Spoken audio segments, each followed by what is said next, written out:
Hi, I'm Dr. Cameron. I'm just your local GP vet. Here going about my day and headed to work.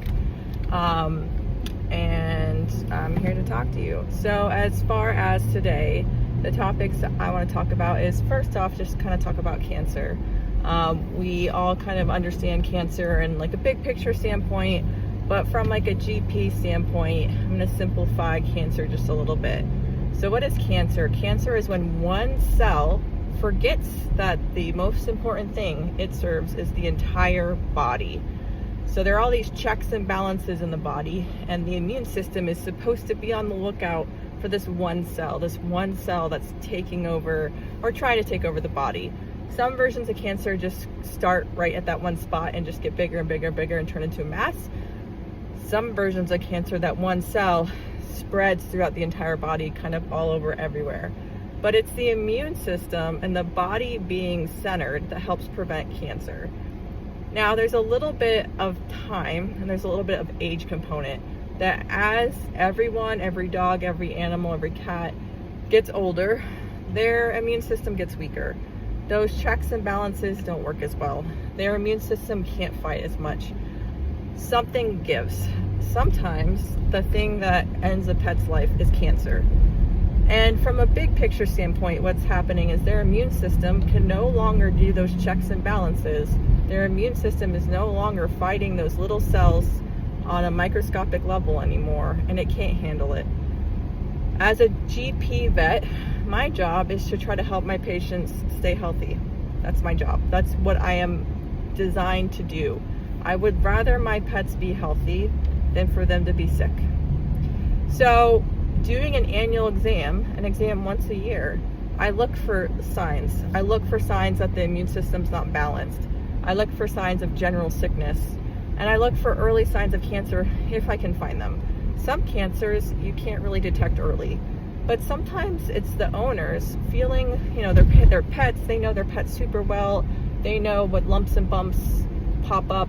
Sometimes you just bringing it to your vet's attention helps us detect cancer sooner.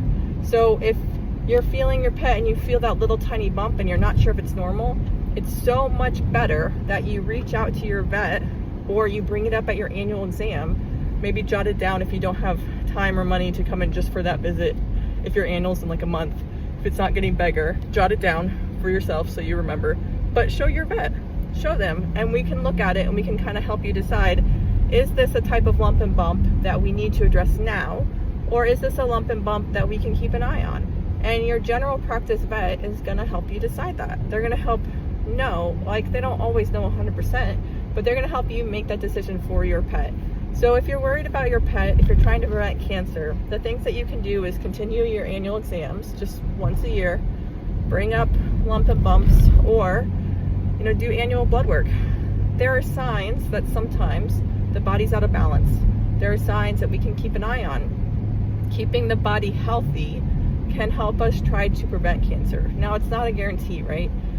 But I've had, like in my personal cat, she had breast cancer, but I found it when it was really, really little.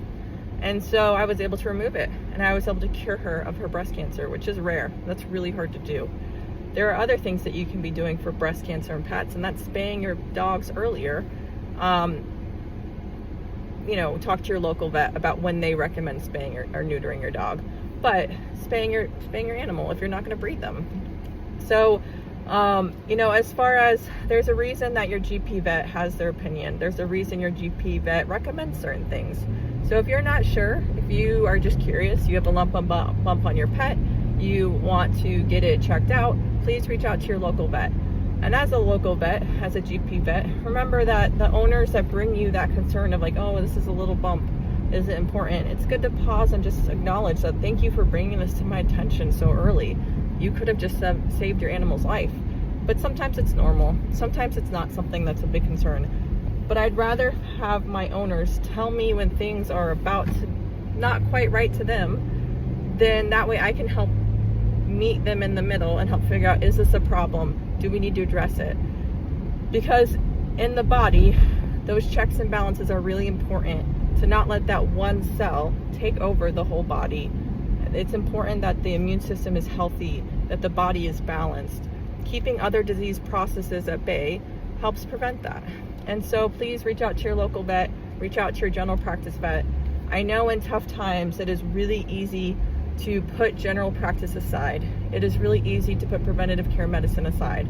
But it is almost more important if you're having financial issues, if you're having a crisis. It is more important to not skip your annual exam. It is more important to not skip your annual blood work, because we can catch things earlier so they aren't as expensive, so they aren't as bad. And so that's the balance. Your general practice vet has figured out the balance that works for their practice and their clients. So talk to your general practice vet.